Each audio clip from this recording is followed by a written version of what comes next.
Olá, irmãos. Hoje, no oitavo dia de campanha de oração, lemos o capítulo 4 de Tiago. É um dos capítulos que eu acho mais belos, né, e mais importantes aí no livro de Tiago. O livro de Tiago em si é um livro muito bom, muito prático. Ele trata de vários pontos muito chaves na nossa vida cristã, né? E o capítulo 4 ele vai falar de várias coisas muito importantes, inclusive.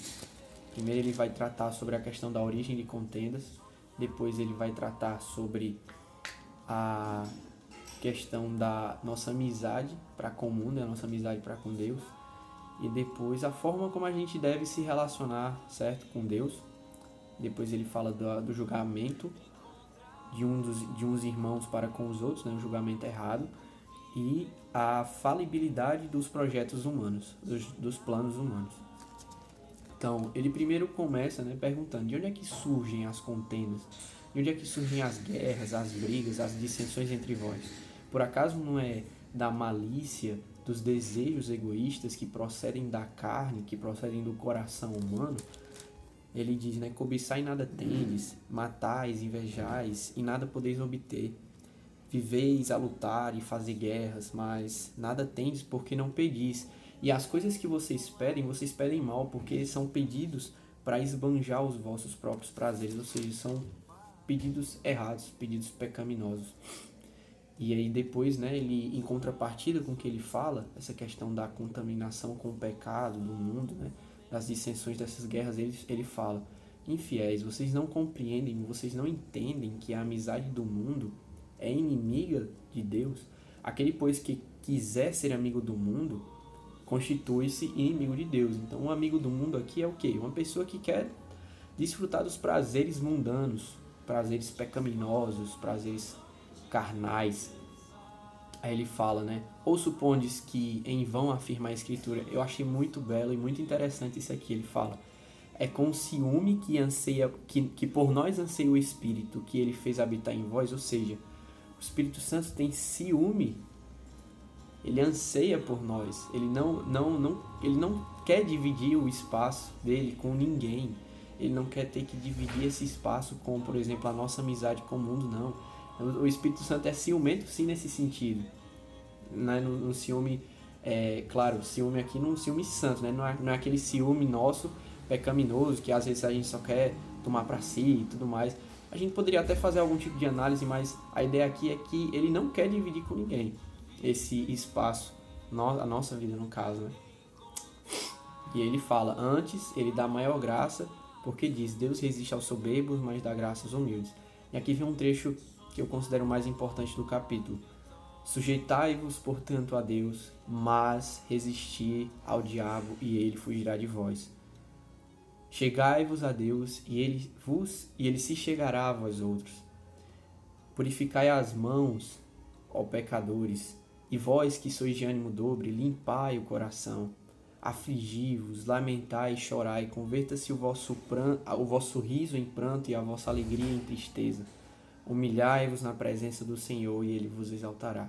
Aqui não tem muito o que explicar, né? Conhecimento aqui é uma coisa prática. Se você está enfrentando dificuldades de confiança em Deus ou mesmo de tentações, se achegue a Deus, ore, coloque isso diante de Deus, peça para Ele lhe ensinar a confiar nele, a descansar nele. A ideia aqui de sujeitar, né? Você realmente você se humilhar, você aceitar a vontade de Deus sobre a sua vida, você viver à mercê de Deus, da vontade dele. E resistir é uma coisa assim que é uma troca automática. Você vai deixar de lado a sua vontade, o pecado, e vai se submeter a Deus. E isso automaticamente você vai conseguir resistir ao pecado, você vai conseguir resistir ao diabo. E ele também vai fugir de você, porque eu vi uma frase muito interessante, né? Alimente a sua fé e os seus medos ficarão com fome, ou os seus desejos pecaminosos, né, nesse contexto, ficarão com fome. Então é tudo questão também do que a gente está, onde a gente está pondo o nosso coração, onde a gente está pondo os nossos olhos, onde a gente está pondo as nossas mentes. Porque quando a gente faz essa troca, a gente sempre vai alimentar um e deixar o outro lado com fome, né? Não tem como servir a dois senhores nesse sentido, né? A própria Bíblia diz, porque você vai alegrar um e vai aborrecer o outro. No caso aqui, você vai estar alegrando a Deus e vai estar aborrecendo, por exemplo, a sua natureza pecaminosa ao diabo. Então é tudo questão aí de você substituir, você fazer essa troca. Então, se achegue a Deus e ele vai se achegar de você, se sujeite a Deus e o diabo irá fugir de você, porque você vai estar dando a voz, você vai estar dando a vez para Deus, entende? E a ideia aqui, né, de afligir, lamentar e chorar, né, é você ter essa mudança na sua vida, você ver o quão pecador, o quão mísero você é diante de Deus e fazer disso, reconhecer, né, e se humilhar perante Deus e ele vai te exaltar. E depois ele fala do julgamento, né, a maledicência condenada, a gente ter cuidado com quando a gente vai fazer julgamentos, muitas vezes julgamentos errados, certo? Porque ele diz, a Bíblia que fala, né, que um só é legislador e um só é juiz. Logo, tu, porém, quem és que julga o próximo nesse caso aqui, né? E por último, um ponto muito importante que é a falibilidade dos projetos humanos. Ou seja, ele fala, né? Atendei agora, vós que dizeis, hoje ou amanhã iremos para a cidade tal, e lá passaremos um ano, e negociaremos e teremos lucro. Vós não sabeis o que sucederá amanhã. Que é a vossa vida?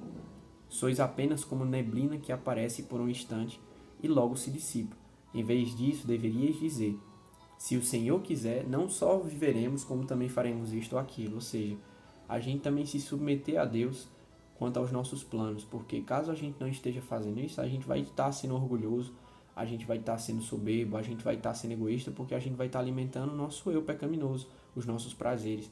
Então, tudo que a gente tem que fazer, tudo que a gente for traçar, um plano, uma meta, sempre temos que consultar a Deus, certo?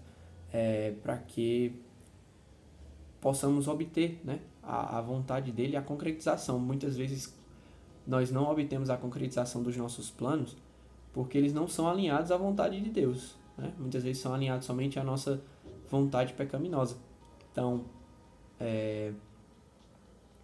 nós devemos alinhar os nossos pensamentos, as nossas vontades, os nossos planos à vontade de Deus, certo?